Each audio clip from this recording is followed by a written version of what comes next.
اگلے وقتوں کی بات ہے، کسی گاؤں میں ایک چغل خور رہتا تھا۔ دوسروں کی چغلی کھانا اور ایک کی بات دوسرے سے کرنا اس کی عادت تھی اور لاکھوں کوشش کے باوجود وہ اپنی عادت کو نہ چھوڑ سکا تھا۔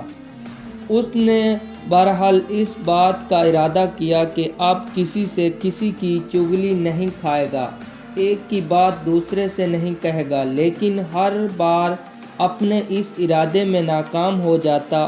دراصل وہ اپنی عادت سے مجبور تھا اور اسی عادت کی وجہ سے اپنی ملازمت سے بھی ہاتھ دھونے پڑے تھے۔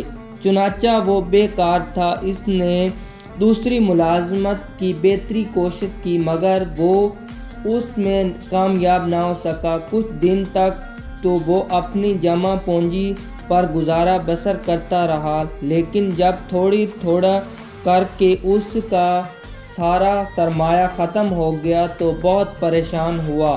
اس نے نوکری اور مزدوری کے لیے سر توڑ کوشش شروع کر دی۔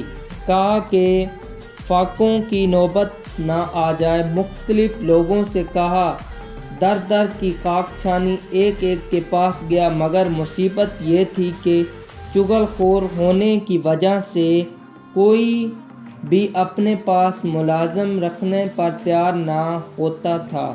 گاؤں کے تمام لوگ اس سے اچھی طرح واقف تھے اور اس کی چغلی خانہ کی عادت کے بارے میں جانتے تھے، اس لیے اس سے کوئی بھی منہ نہ لگاتا تھا۔